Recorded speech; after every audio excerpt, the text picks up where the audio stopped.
Husband हूँ। तो मेरे हैं 3 सालियाँ, ये गए थे और छोटा भाई गया था। ये टोटल 4 गए थे। तो इसमें से जो है कि चारों के चारों जो है, एक तो बच गई है। अगर ये बची है तो कुछ ना कुछ हमारे लिए अच्छा ही हुआ है कि हमें पता लग चुका है, नहीं तो हमें पता नहीं लगता इन बारे में। तो मेरी जो ये अभी है, ये छोटी साली है जो बच के आई है। बाकी मेरे 3 सालियाँ मर गई और मेरा छोटा भाई मर गया है। और वहाँ हमें सुबह पता लगा, जैसे ही 4:30 और 5 के बीच में पता लगा। तो जैसे ही हमें पता लगा, हम सुबह की फ़्लाइट के लिए हुए। मेरे भांजा है जो सक्षम, उसने फ़्लाइट की बुकिंग कराई। तो बहुत नया करते करते बहुत बड़ी मुश्किल से हमें जाना होगा, इस वजह से उनको लेने। तो हमें टिकट कंफर्म हो चुकी थी। फिर हम वहाँ पहुँचे अराउंड 12:30 12:15 के आसपास। तो हम वहाँ माहौल, सीधे हम एयरपोर्ट से सीधे हॉस्पिटल गए। तो वहाँ का माहौल बिल्कुल ही ऐसा दर्दनाक टाइप का था जो हम बता नहीं सकते। कि लाशें में से बदबू आ रही थी और इतनी गंदी स्मेल आ रही थी और खुलेआम रात से रखी हुई थी। जो जो बूचड़ी कहते हैं ना, बूचड़ी के नीचे फर्शों में ऐसी लाशें रखी थी। तो आपको भी गोवा जाना था फैमिली के साथ, किस वजह से आपकी जो टिकट है? सर मेरे को फैमिली के साथ जाना था, मेरे वाइफ उनके साथ एंजॉय करने के लिए। लेकिन मेरे प्रॉपर होटल है, मैं होटल से वो करता हूँ।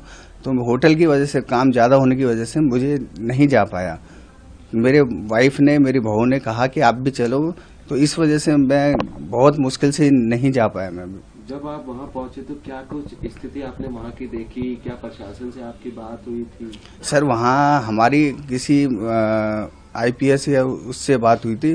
तो उनसे बात हुई, कह रहे प्रोसीजर चल रहा है, हम जल्दी ही आपको फ्री कर देंगे। लेकिन उन्होंने जैसे अपना फॉर्मेलिटी कहते हैं ना, कि आप मीडिया से बात मत करना, आप ये मत करना, नहीं तो आपके क्राउड वो प्रॉब्लम खड़ी हो जाएगी। हमें मतलब एक स्थिति कहते हैं मनोरथ, हम नए आदमी हैं, उस जगह नई जगह गए हैं। तो हमारे को बिल्कुल डाउन, दिमाग को बिल्कुल वो कर दिया उन्होंने, ड्राइव रोके ताकि आप ना बोल सके। हम इसलिए वहाँ नहीं बोला। हमने जैसे एक्शन अपने दिल्ली में लेना था, लास्ट जैसी हमारे बॉडी आई, हमने दिल्ली में ही करना था।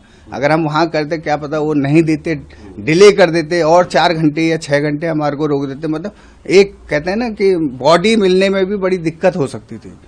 तो इस वजह से हमने वहाँ किसी मीडिया को ज़्यादा नहीं दिया है, ना किसी को वो बोला है। कब आप दिल्ली आए थे? सर हम 7 तारीख की, 7 है ना सर, 7 की सुबह आ गए थे।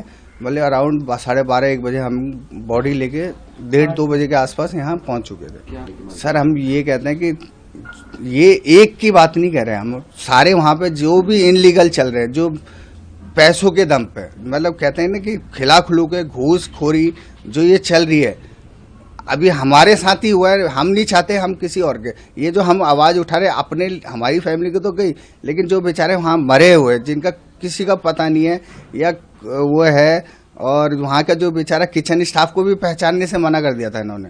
एटलीस्ट इनके बेचारों को कुछ तो मिले। वो उनका कौन है, कहाँ से वो है, वो तो कह रहे हैं हमने ये दे दिया वो दे दिया। पैसों से कुछ नहीं तोला जा सकता। एक इंसान की जान की कीमत पैसों से दे के नहीं होती है पूरी, क्योंकि उसके आगे पीछे कितना है, वो है, सब कुछ है। एक पूरा फैमिली को चलाने के लिए एक जो गाइज मरे हैं, अब ये तो बोल दिया कि हम पैसे दे रहे हैं या कुछ भी दे रहे हैं, इससे उनको, उस बेचारे का पूर्ति हो जाएगी अगर उसके 4 या 10 फैमिली आसपास हैं। तो ये नहीं, हम ये कहते हैं कड़ी से कड़ी सख्ती कार्रवाई हो किसी भी रेस्टोरेंट जो अनलीगल चल रहे हैं। ये हादसा, ना फायर का कोई वो है, ना अलार्म है, ना कुछ ऐसे कोई सिस्टम ही नहीं है किसी भी। वहाँ पे हमने देखा है कि मोस्टली सब एक ही आउट गेट होते हैं। तो हम ये चाहते हैं कि कम से कम अगर पब्लिक गोवा में जा रही है, टैक्स दे के, पैसा दे के जा रही है, कोई उनका वो नहीं है, लेकिन कम से कम औरों के लिए आगे हादसा ना हो, किसी के साथ भी, क्या कोई भी हो। तो हम इसीलिए कहते हैं कड़ी से कड़ी कार्रवाई हो। इन्हीं के लिए नहीं, और भी इनलीगल हो सकते हैं वहाँ पे, उनके खिलाफ भी कार्रवाई हो।